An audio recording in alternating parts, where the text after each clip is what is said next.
Magandang araw mga kaibigan.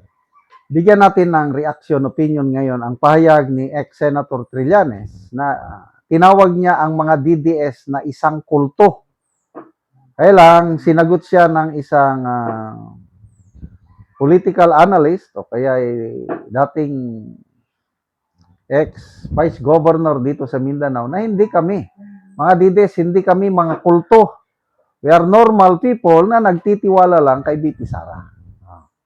Okay, update lang muna tayo sa fund drive natin for the Brave 14 Marines, 14 plus 3. Sa ating GCash, meron na tayong naipon na 50,000 pesos. I hope, after 2 or 3 days, makaabot ito ng 100,000, ipadala ulit natin sa kanila.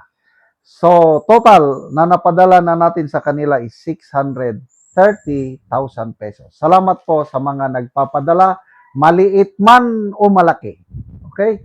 Kahit 5, 10, 15, 20, 50, ay sos, natutuwa kaming tanggapin yon dahil tinatawag ko yun na sacrificial giving.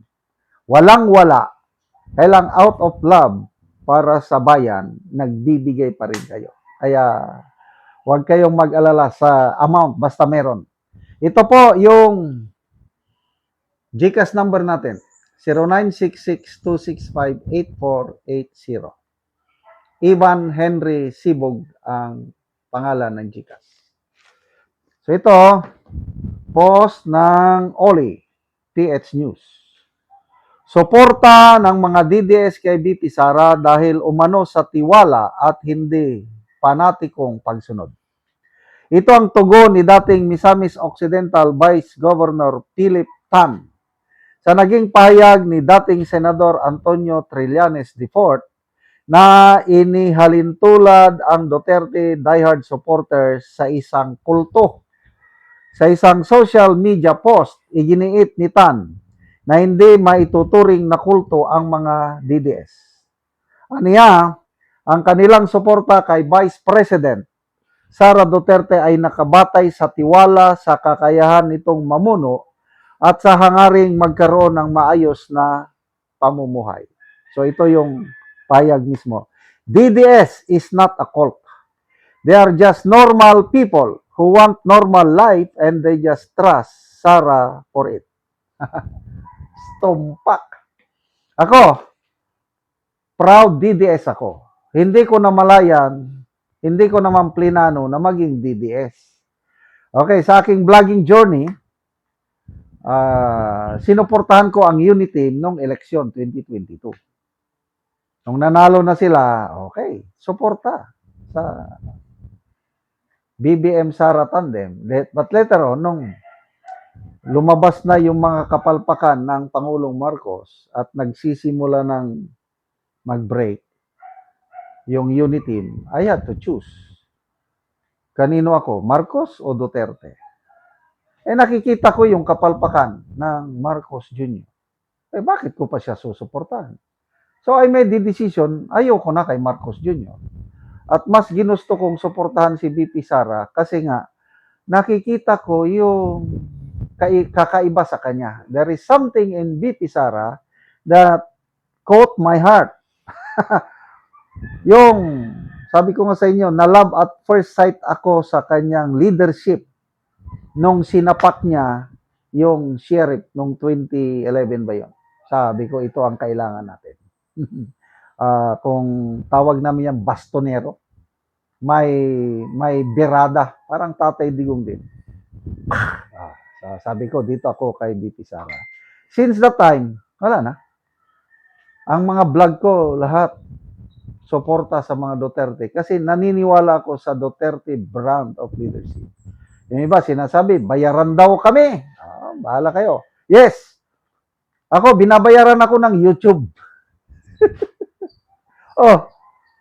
Sa aking mga content na pagsuporta sa mga Duterte, binabayaran ako ng YouTube. Di tama, bayaran ako. Kailan kong yung katulad sa kanila, alam mo naman, pundo ng taong bayan, binabayad nila sa mga vloggers para suportahan ang Marcos Jr. administration at atakihin ang mga Duterte. So yung baho nila, ipinapahid nila sa atin. Walang nagbabayad sa mga Duterte vloggers na politiko. Ang nagbabayad sa amin, YouTube. So, organic ang mga DDS. Walang formal na organization. Walang but bawat DDS, millions around the world. Mga OFWs, natutuwa ko last year, nagbakasyon kami sa Hong Kong.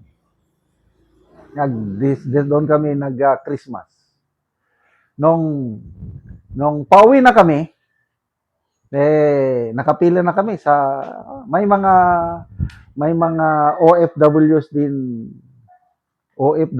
din na pauwi. Na-recognize nila ako. May nakikipaglitrato. Nakita nila ko, yan si General Macanas. Yan ang pinapanood natin. Doon din sa airport sa Hong Kong, madaling araw, gumagawa ko ng vlog. Mamaya, bumulong yung anak ko. Di. Pagkatapos mo daw mag-vlog, pwede bang makipag-picture sila sa iyo? Oh, sige. Oh. Tuwan-tuwa ko, mga kapwa ko DDS sa Hong Kong, nagkita-kita kami doon. Sa US, nagbakasyon kami doon noong 2024. Ganon din. Ang daming mga DDS. Ganyan po ang samahan ng mga DDS. We are united dahil sa tiwala natin sa Duterte. From Tatay Digong, kay BP Sara, sa kanyang mga kapatid. Yan. Kulto, I do not think so. Kasi ang kulto, susunod-sunod ka lang. Blind obedience. Ako, kung may makita kong maling gawain ng Duterte, di patikusin ko. In the same manner, nung una, I consider myself Marcos loyalist. Kasi malaking utang na loob naming mag-asawa sa Marcos Sr. Hindi kami nakapag-aral sa kolehiyo, kundi dahil sa state college na pinatayo ng Marcos Sr. sa aming probinsya. Kaya scholar kami doon. Kaya we still consider ourselves Marcos Sr. loyalist. But Marcos Jr., no way. Palpak ang Marcos Jr. Sinayang niya yung pagkakataon niya. Instead na ibangon niya ang pangalan ng Marcos, lalo niyang dinungisan. Kaya ito na ngayon.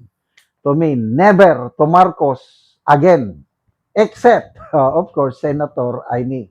So, suporta pa rin ako sa tunay na anak ng Marcos Sr. Walang iba kundi si Manang Aimee. Siya ang nakapagmana sa galing malasakit ng kanyang tatay. Salamat mga kaibigan sa inyong pagsubaybay sa channel nito. Nakakatulong kayo ng malaki sa tribong Talanding ng Bukidnon dahil ang sweldo natin sa channel nito is pantulong sa tribo. Namimigay tayo ng libreng yero at pako para makapagpatayo sila ng mas maayos na tirahan. Panoorin nyo ang video na ito.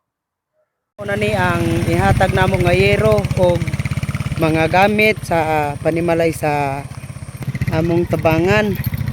So muna ni ang among itabang nga mga yero o uban pa.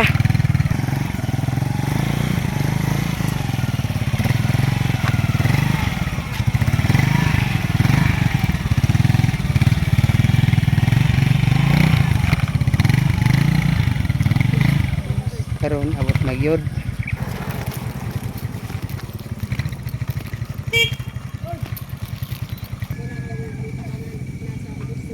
So muna ni si Angkol ang tabangan. So makabalay na gyud ni sila karon. Linsin, lansang, hero. So kompleto among gihatag sa iya.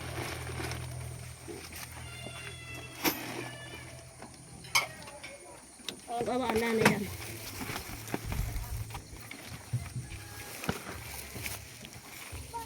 Ada oh. Nama gichikin dia.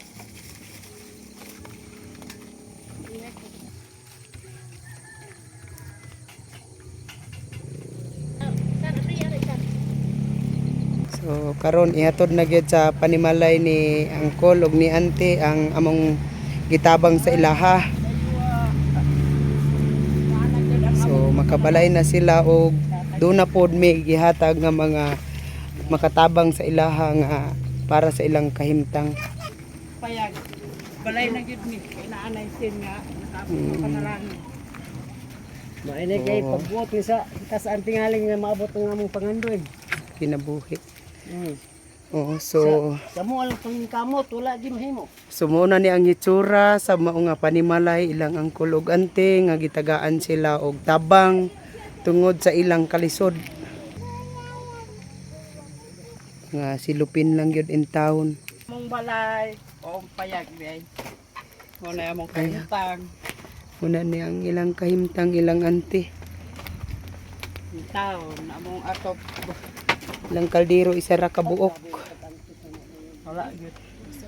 At gyud kay sa Ginoo nga naara gyud nakaabot sa amo nga tabang nga wa namo damha nga karong adlaw gyud.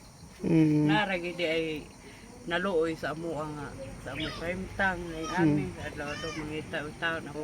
Salamat kayo te. Salamat